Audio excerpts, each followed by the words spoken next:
Hello वन मानी music Vijay, welcome to Bollywood प्रेमी। दोस्तों, मराठी फिल्म रिलीज़ हुई है, नाम है अभंग तुकाराम। और मराठी फिल्म का नाम लेते तो आता है हमारा मराठी मानुस समृद्ध। स्वागत है ऑन बॉलीवुड प्रेमी। देख के आया हो ये पिक्चर, जान के लेंगे कि पिक्चर कैसी है और प्रॉपर एक रिव्यू ऑफ दिस फिल्म अभंग तुकाराम। येस सर, कसा आहे पिक्चर? नमस्कार मंडळी. पिक्चरचा रिव्ह्यू चालू व्हायच्या आधी मी बोलेल रामकृष्ण हरी. रामकृष्ण हरी सर. अभंग तुकाराम ह्याची जेव्हा अनाऊन्समेंट झाली होती अराऊंड 6 महिन्यापूर्वी खूप म्हणजे एकदम खूप चांगलं मार्केटिंग केलं, खूप चांगलं एक हाईप क्रिएट करायचा प्रयत्न केला. एक अदर रुरल एकदम छोट्या गावामध्ये ही फिल्म प्रमोट केली एकदम चांगल्या प्रकारे. म्हणजे बोलू शकतो की आता जाऊन थोडा सुधारायला लागलेत मराठी इंडस्ट्री वाली. पहली बार सुन रहा हूँ मैं कि अच्छा मार्केटिंग किया मराठी वालों ने. हो, कामून संत तुकाराम महाराजांच्या गाथावर, त्यांच्या अभंगावर, त्यांच्या एक डिसिप्लिन, एक बोलते त्यांची एक शूरवीरवर जी गाथा आहे सर, अभंग तुकाराम. सर मी या चित्रपटाबद्दल एक बोलू ना सर, दिग्पाल लांजेकर यांनी डायरेक्ट केलेली आहे sir. Oh yes, your most favourite director. Yes sir, जिनके साथ में तुम्हारा नोक झोंक चलते रहता है. हाँ सर, एकदम फेवरेट आहे ना सर, त्याच्यावर नोकझोक तर बनता आहे सर, कोई बात नाही. पण ह्या चित्रपटाबद्दल बोलू ना, ह्यांची मराठी इंडस्ट्रीला संजय लीला बन्साली बोलू शकतो सर आता. येस, आणि ॲक्च्युली गोष्ट प्रूफ पण आहे. बिकॉज ज्याप्रमाणे हा पिक्चर जेव्हा शूट केलं आहे, एकदम त्याप्रमाणे लोकेशन्स घेतले. इनफॅक्ट काय शॉर्ट अँगल असो, mid angle, short angle, wide angle shot, in fact dialogues. Picture संत तुकाराम यांच्या गाथावर आधारित आहे, पण ज्याप्रमाणे जी बायोग्राफिकल जेवढी दाखवली आहे सर, म्हणजे त्यांची एक स्पिरिच्युअलिटी असू दे, त्यांची ती अभंगाची गाणी असू दे, त्यांच्यावर जेव्हा आराप लागतो. बायोपिक आहे. हो, प्रॉपर बायोपिक आहे त्यांच्यावरती. चाइल्डहुड नाही चाइल्डहुड वगैरे नाही चाइल्डहुड वगैरे त्यांच्यावर एक आरोप लागतो की हे अभंग जेव्हा गातात, म्हणजे ही स्टोरी आहे ही की अभंग ज्याप्रमाणे ते लोक जेव्हा संत तुकाराम महाराज जेव्हा अभंग जेव्हा गातात, जेव्हा त्यांच्या एक भक्ती असते त्यांच्यावर आरोप लागतो की हे तुमचे शब्द नाही आहेत म्हणून. अच्छा. हां, मग त्याच्यावरती ही पूर्ण स्टोरी चालते की त्यांची एक आता संत तुकाराम महाराजांची बायको दाखवली अवली, त्यांचं आडनाव म्हणजे त्यांचं नाव अवली.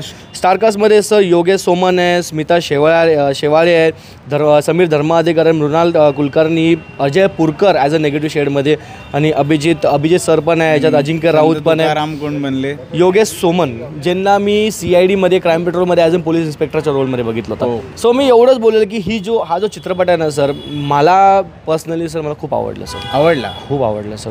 म्हणजे जे ड्युरेशन सर 2 तास 15 मिनिटाचा पिक्चर आहे सर. खूप छोटी पिक्चर बनवली सर, एकदम प्रॉपरली बनवली. बिकॉज आय वॉज थिंकिंग की हा पिक्चर 3 तासाचा पिक्चर असेल, पण नाही, 2 तास 15 मिनिटाचं परफेक्ट ड्युरेशन. कम प्रॉपर फर्स्ट हाफमध्ये पिक्चर बसून ठेवतो, सेकंड हाफमध्ये पण तसंच लेवलचा जातो पूर्ण. कम जो लास्टचा क्लायमॅक्स आहे ना, क्लायमॅक्सचे जे डायलॉग्स आहेत ना, अक्षरशः अंगावर शाळ आणि डोळ्यातनं अश्रू थांबणार नाही. याआधी पण एक पिक्चर असंच येऊन गेलेला, संत ज्ञानेश्वर मुक्ताई सर. काय पिक्चर बनवला होता यार तो. म्हणजे तो खरा बोलू शकतो की दिग्पाल लांजेकरचं एक टेम्पलेट, एक टचवूड बोलतो ना त्यांच्याशी, जे प्रॉपरली ते सिनेमॅटिकली प्रॉपरली एक इंडियन सिनेमासाठी एक परफेक्ट गिफ्ट त्यांनी तो दिलेला होता सर. खूप जबरदस्त पिक्चर बनवता. सुबोध भावेचा कुठला होता? सुबोध भावेचा तो संत तुकाराम महाराज तो दुसऱ्या डायरेक्टरने सेम होता. हां, पण त्यात थोडे डिफरन्स आहे. सेम दाखवली नाही सर, स्टोरीमध्ये थोडंसं डिफरन्सिएशन आहे, पण ह्याच्यात डेप्थ आहे सर, ह्याच्यात डिटेलिंग खूप चांगली आहे, खूप चांगली आहे. रिसर्च खूप जबरदस्त आहे, खूप जबरदस्त रिसर्च आहे. Screen play is good, dialogue फ्लोमध्ये जाते, आणि dialogue is very good sir. काय डायलॉग लिहिलं आहे, म्हणजे अभंग जेव्हा ऐकायला तुमच्या कानावर स्पर्श करेल ना, अक्षरशः हृदयाला टच होते ती गोष्ट सर. अभंग काय पसंद आ गई ये पिक्चर मराठी माणूस समृद्ध को. पण एक मेन्शन करणार आहे मी अजिंक्य राऊतला sir. As an Chhatrapati Shivaji महाराजांचा रोल प्ले केला आहे. बिकॉज त्या काळामध्ये छत्रपती शिवाजी महाराज एका बोलू शकते त्यांचे शिष्य होते, असं बोलू शकतो, संत तुकाराम महाराजांची. हो येस सर, म्हणजे काय तो इंटरवल ब्लॉक बघण्यासाठी मी रिपीटमध्ये जाऊ शकतो सर. काय इंटरवल ब्लॉक होता यार. म्हणजे ज्याप्रमाणे जेव्हा महाराज स्वतःहून शिकायला येतात, त्यांचे अभंग ऐकायसाठी येतात, साक्षात छत्रपती शिवाजी महाराज संत तुकारामाच्या पायावर जाऊन बसतात ना, अक्षरशः अंगावर काटा आला अक्षर बघा आता तो सीन ना, माइंड ब्लोइंग सीन होता सर. मतलब मराठी लोगों को पसंद आएगा बहुत जोरदार. जितने भी मराठी दर्शक देख रहे हैं, जितने भी सब्सक्राइबर्स देख रहे हैं, वो लोग ने जाना चाहिए. Yes of course. आणि अजिंक्य राऊतला मी स्पेशल का मी बोलतो माहिती आहे, बिकॉज त्यांची एक सिरियल याची मन उडू झालं, पण जेव्हा ह्यांचा रोल बघून ना माझं मन उडू झालं सर. आणि का माहिती आहे का, बिकॉज जेव्हा साक्षात आता मी त्यांच्या जेव्हा दिग्पाल लांजेकरचे जेवढे चित्रपट बघितला असेल, त्याच्यात चिन्मय दादांनी जो रोल पोर्ट्रे केला होता, मी जेव्हा पण बोलतो ना की चिन्मय दादांनी हा जन्म घेतला छत्रपती शिवाजी महाराजांच्या आधारित, पण अजिंक्य राऊतनी पण हा प्रूफ केलं की तेही प्रॉपर सुटेबल करू शकतं सर. पण मला तर बोलतो ना एक स्मॉल रोल बिग इम्पॅक्ट.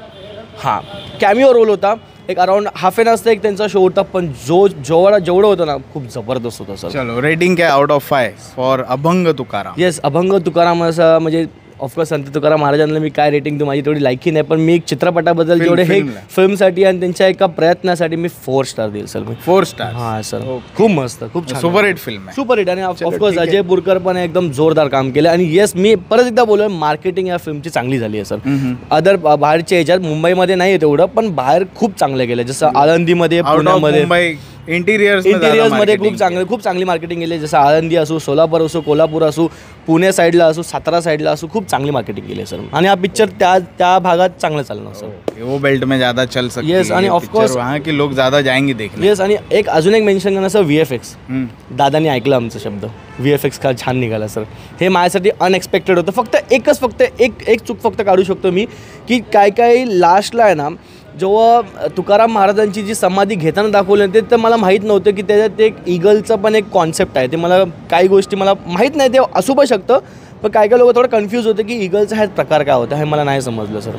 पण ठीक आहे, पण त्यांनी जेवढं पण दाखवलं सर, भेटेल तेव्हा आपण विचारू की काय होता तो ईगलचा कन्सेप्ट. चलो ठीक आहे. मराठी इंडस्ट्रीतले संजय लीला बन्साली, दिग्पाल लांजेकरची पिक्चर अभंग तुकाराम चा रिव्ह्यू ऐकलाय तुम्ही आमच्या मराठी माणूस समृद्धकडून.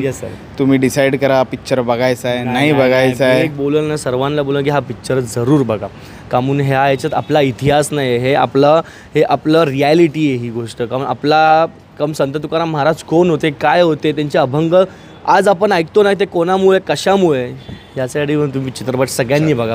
वो अपील कर रहा है कि सभी ने जाके देखना चाहिए. और जितने लोग देखेंगे हमको बताना भाई कमेंट्स में आपने जाके देखी पिक्चर या नहीं देखी. यस, चलो ठीक है. Thank you for your honest review समरू. Thank you sir.